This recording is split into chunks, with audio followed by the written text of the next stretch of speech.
diskusi terbatas, ada 3 hal yang perlu kami sampaikan dalam kesempatan kali ini. Yang pertama adalah dalam rangka perbaikan kehidupan bangsa dan negara ini adalah urgensi untuk kembali kepada Undang-Undang Dasar 45. Karena sesungguhnya sistem bernegara ini rusak dengan amandemen yang dilakukan tahun 2002 yang kemudian memberikan kesempatan jati diri Indonesia dan memberikan kesempatan kepada oligarki masuk di Indonesia ini. Oleh karena itu, yang pertama, kami berkewajiban mendorong agar urgensi kembali kepada Undang-Undang Dasar 45 itu harus bisa dilakukan oleh presiden yang baru kita ini. Yang kedua, urgensi mufakat. Presiden Prabowo sebagai penguasa saat ini berkewajiban untuk memforakoh pada rezim yang lama yang terindikasi dengan berbagai macam figur yang masih melekat dalam kehidupan Prabowo saat ini. Artinya apa? Prabowo berkewajiban untuk membersihkan para menteri-menteri kabinet ini yang terindikasi korupsi, kolusi, manipulasi, dan memanfaatkan kekuasaan dan jabatannya bukan untuk rakyat, tetapi justru mereka mengorbankan kepentingan rakyat itu sendiri. Dan yang ketiga, kita mendesak pada presiden harus mampu menegakkan prinsip hukum dengan baik dan benar. Kami berkewajiban menagih janji Presiden Prabowo yang selalu mengatakan akan timbul tenggelam bersama rakyat, akan menegakkan hukum, akan mengejar korupsi, bahkan sampai antar siapapun akan kita kejar. Janji itu yang akan kita tagih. Segala bentuk pelanggaran hukum yang sudah dilakukan oleh Presiden Jokowi 10 tahun terakhir ini merusak tatanan kehidupan bangsa dan negara. Maka oleh karena itu kita dorong bersama-sama Presiden Prabowo menepati janjinya, kita tagih, dan mereka berkewajiban menepati janjinya. Semoga apa yang kita lakukan ini mendapatkan ridho dan barokah dari Allah Subhanahu wa Ta'ala. Dan mudah-mudahan Presiden kita yang baru ini diberikan petunjuk, bimbingan oleh Allah Subhanahu wa Ta'ala, berani mengatakan yang benar itu benar, yang salah itu salah. Aqulu qouli hadza wastaghfiru innahu huwal ghafurur rahim. Assalamualaikum warahmatullahi wabarakatuh. Waalaikumsalam warahmatullahi wabarakatuh. Saya muliakan dan teman-teman semua dari daerah dan yang hadir pada sore ini. Saya Daniel Rosid, mewakili Gubernur dari Jawa Timur. Pertama kami menyambut baik arahan dari Prof. Dir tadi bahwa tidak besar kita sebetulnya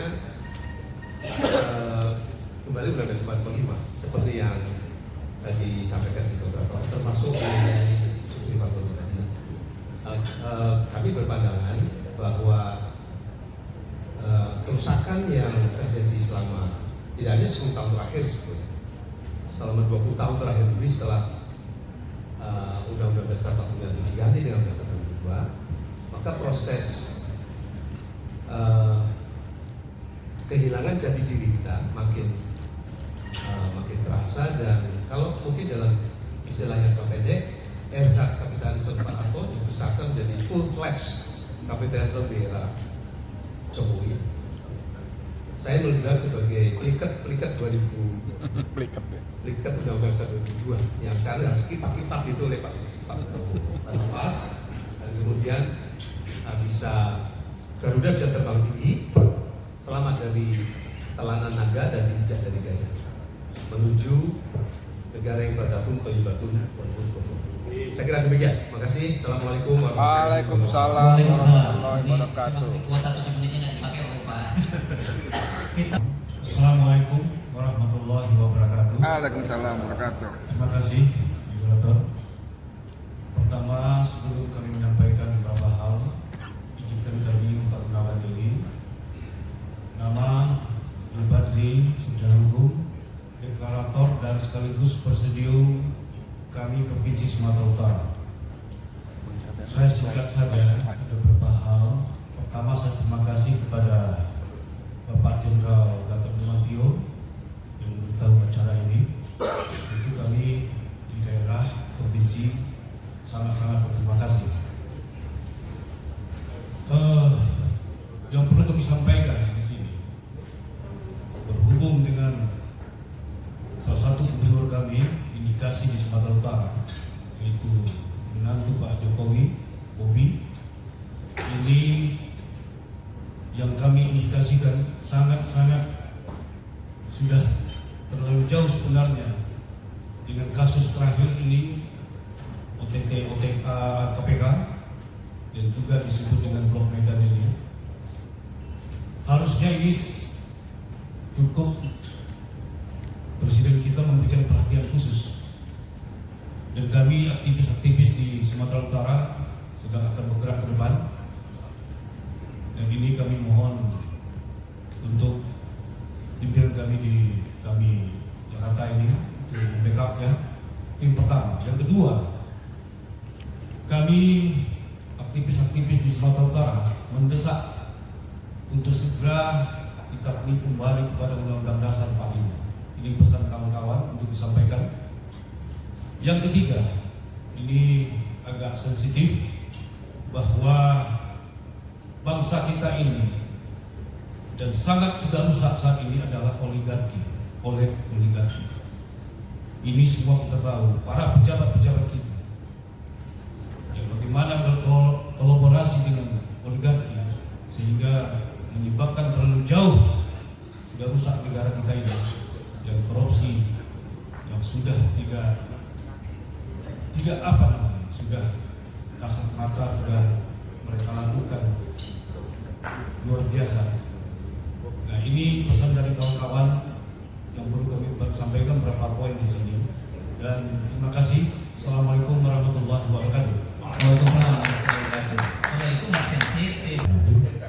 Assalamualaikum warahmatullahi wabarakatuh. Terima kasih Pak Gatot, Pak Din, dan Pak Rahmat. Dan senang sekali tadi mendengar apa yang disampaikan oleh Pak Din, bahwa kita tetap terus, kami tidak lagi pasif, tapi kami akan aktif. Dan kita juga menjadi batas waktu 1 tahun. Saya kira untuk 1 tahun itu cuma tinggal hitungan hari, tinggal 2 bulan lagi. Ada perubahan dari masyarakat, terutama telah melakukan banyak penyampaian aspirasi. Yang ini pemerintah Prabowo harus melakukan reshuffle, dan orang-orang yang direshuffle itu juga sudah dikhusus di beberapa. Ada 17 dari semua adalah dari Jokowi, orang-orang yang Jokowi. Itu 2 kali titipan buat Pak Din nanti hari Rabu. Lalu yang kedua,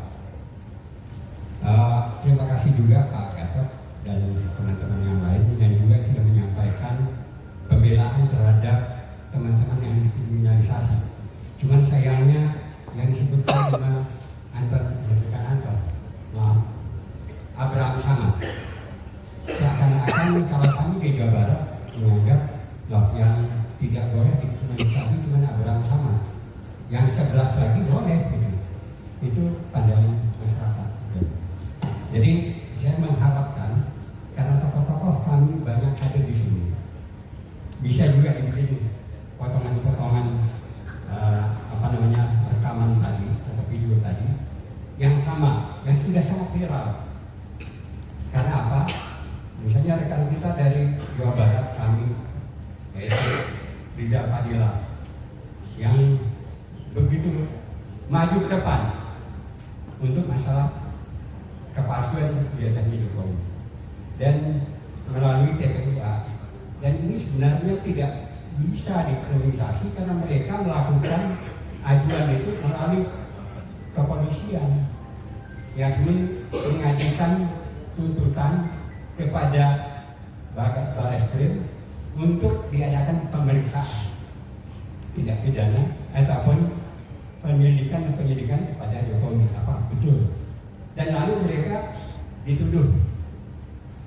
Artinya apa? Tidak mungkin yang namanya usaha mencari kebenaran melalui hukum yang benar melalui polisi dikriminalisasi. Jadi saya berharap ya tokoh-tokoh kami bisa memiliki potongan-potongan yang seperti yang dilakukan oleh Pak Gatot itu, dan itu sangat viral menurut saya. Jadi tidak lagi cuma Abraham Samad, tapi juga ada teman-teman kita yang melakukan menegakkan kebenaran, mencari keadilan, dan ingin meminta Jokowi memperlihatkan ijazahnya. Saya kira itu harus ditekankan oleh kita, perlihatkan ijazahnya supaya masyarakat tahu. Saya kira itu barangkali kita bisa ambil video pendek itu. Saya kira itu usulan. Lalu yang ketiga, barangkali perlu juga kami mengeluarkan semacam pernyataan untuk kebangkitan kembali setelah 5 tahun ini, dan kita juga memberikan semacam ultimatum bahwa 2 bulan lagi kita akan melihat sikap pemerintah apakah ada perubahan atau tidak. Lalu untuk panitia, saya ingin nitip juga deklarasi kami yang paling sukses sebenarnya ada di Jawa Barat. Dan kita juga adakan demonstrasi di situ. Rekaman videonya ada di saya. Jadi nanti untuk acara tahun depan barangkali saya bisa serahkan rekaman videonya lengkap. Terima kasih. Assalamualaikum warahmatullahi wabarakatuh. Dimarahin sama Pak Bin ya, 5 tahun lalu curhat kayak gitu, saat 18 Agustus belum ada logo, dan kemudian tadi Abang bilang saya yang berinisiatif lah kira-kira begitu, mengarahkan sampai akhirnya logo ini, terima kasih logo ini masih dipakai terus karena ini adalah buah pikiran pada hari itu untuk menyambut kelahiran kami dalam waktu yang sangat singkat. Jadi begadang itu untuk membuat logo ya, dan kemudian dicetak kaosnya oleh Pak siapa? Tamsil. Pak Tamsil Indrum ya. Pak Tamsil bilang saya mau cetak kaosnya, saya ingat betul. Dan yang mungkin tidak diketahui oleh Pak Gatot, Pak Din gitu, ketika saya bapak-bapak semua deklarasi, saya membimbing MC-nya itu anak perempuan itu, mulai dari bajunya pakai baju saya itu. Karena sebegitu pentingnya momen itu sehingga saya ingin dia tampil baik. Saya nggak kenal anak itu sampai hari ini pun nggak pernah ketemu lagi. Tapi artinya segala apapun saja yang bisa kita lakukan untuk mendukung perjuangan itu harus kita lakukan. Dan izinkan saya juga untuk secara khusus mengatakan hari ini saya menjadi tenaga ahli dari sahabat saya, Menteri Kebudayaan, Pak Fadlizon. Bukan sebuah jabatan mentereng, itu hanyalah jabatan mungkin kacung kali ya, lebih tepatnya. Tapi banyak sekali Pak Gatot yang langsung mendiskreditkan gitu, kira-kira komisaris. Iya, langsung didiskreditkan menjadi bagian dari rejim yang seperti Pak Rahmat ingat gitu. Kami ini kan kenapa saya bersemangat betul untuk membuat logo ini, karena ini adalah perpanjangan atau kelangsungan berikutnya dari ganti presiden 2019. Saya ingat betul begitu banyak dukungan pada hari itu dan semangat sekali. Dan ketika lahir kami, saya bilang ini adalah bentuk nggak OTB lagi, karena kalau ganti presiden itu kan OTB, organisasi tanpa bentuk. Ini kan ada bentuknya sehingga terwadahi seluruh perjuangan. Dan Pak Gatot berdiri di depan, saya ingat betul kita ketemu di The Hidden Heaven itu, ya kan? Itu hari yang sangat bersejarah di situ. Nah, hari ini 5 tahun dan kita semua masih tetap, alhamdulillah, menurut hemat saya,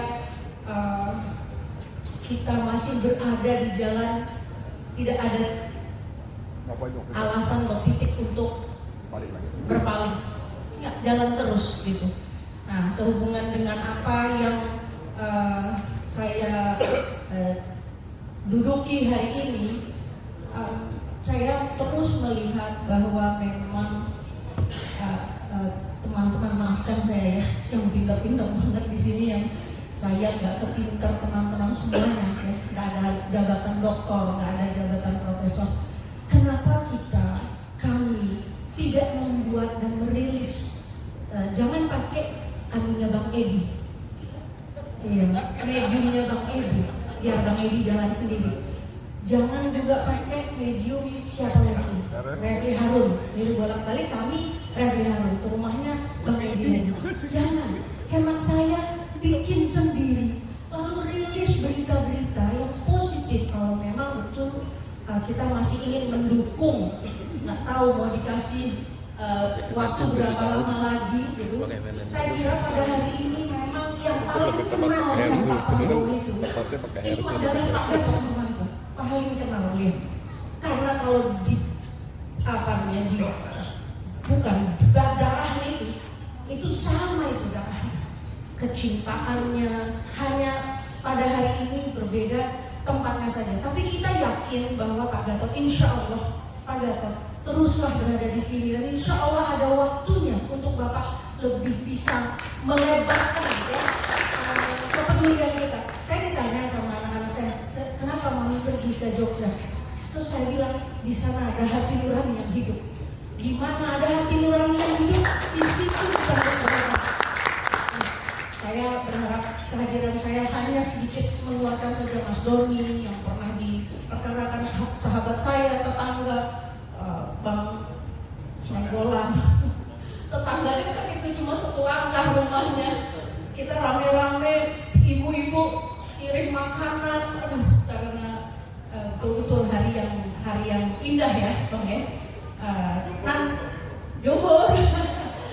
Dan pada hari tanggal tadi tidak ada nama Neno Warisman, tapi saya ingat betul kan peristiwa 2019 di depan Bawaslu itu, saya ngendon di di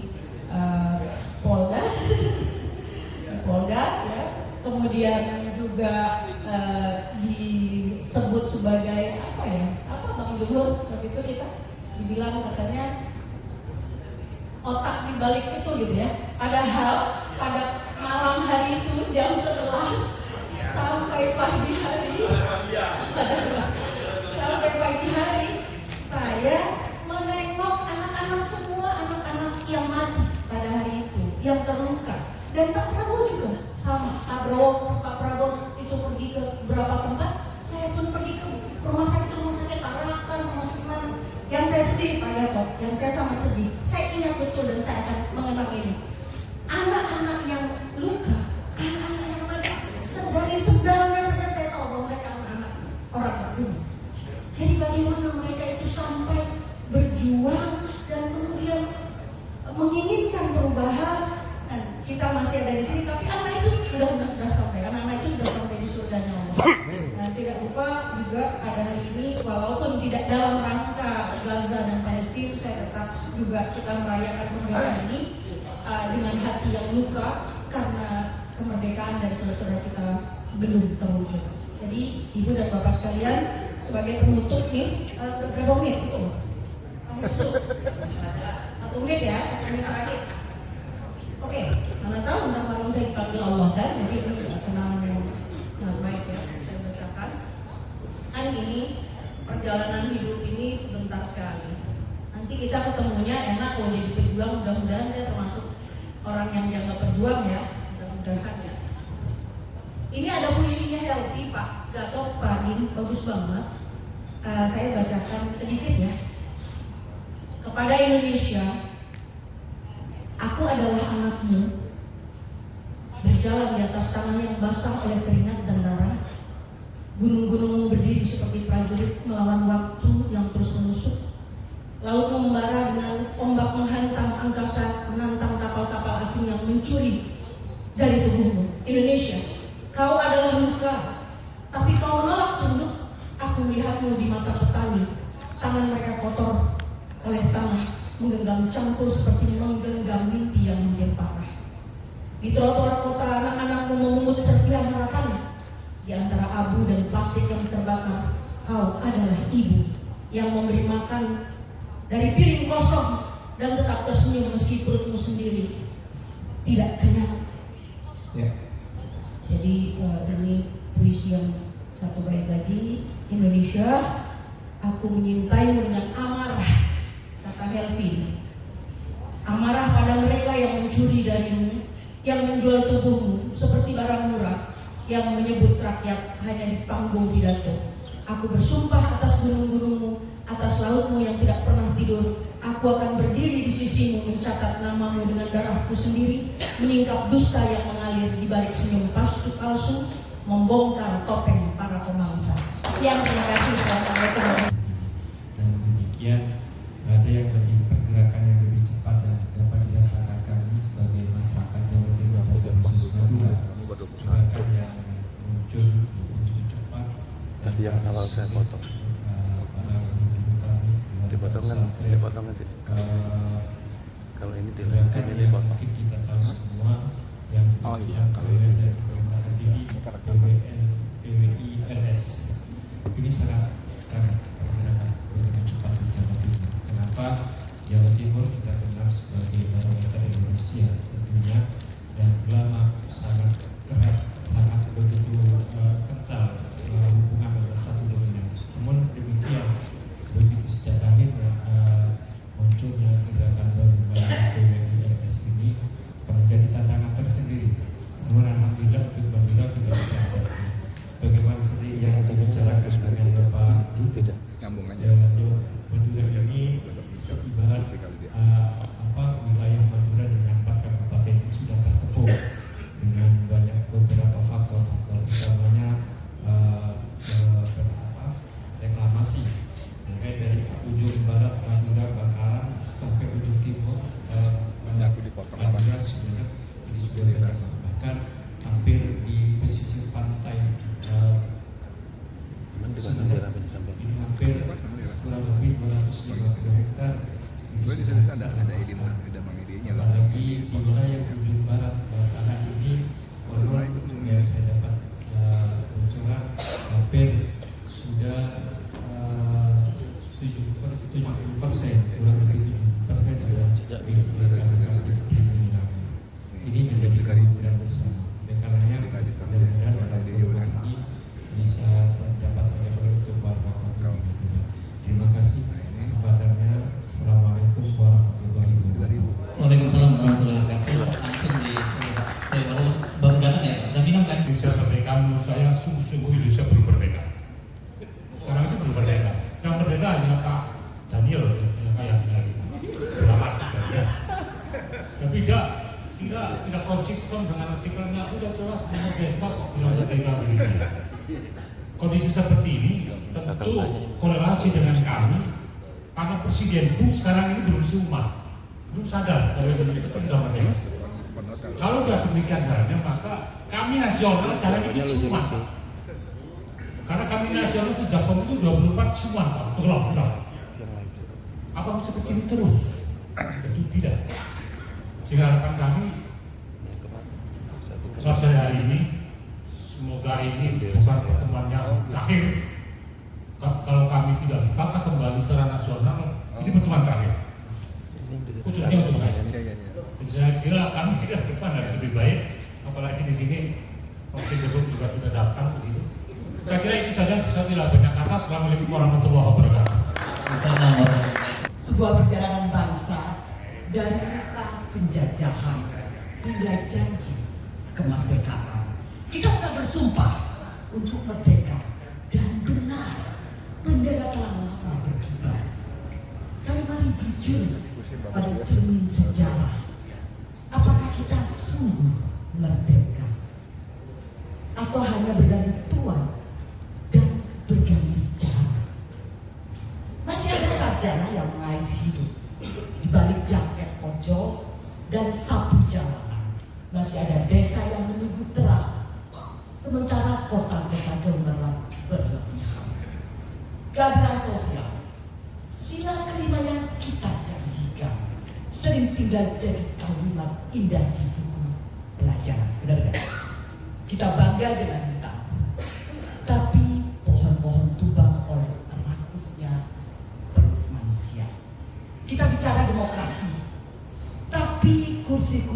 kekuasaan sering diwariskan, debit atau diperjualbelikan. Namun bangsa ini tak pernah kehabisan harapan. Gotong royong masih hidup dalam denyut nadi rakyat kecil. Nasionalisme masih mekar di jalanan saat berjam. Cinta tanah air masih menyala di dada meski kadang redup oleh kepentingan semu. Maka di usia 80 tahun ini, biarlah kita tak hanya merayakan, tetapi juga merenung agar abad kedua Indonesia bukan sekedar kelanjutan, melainkan lompatan dari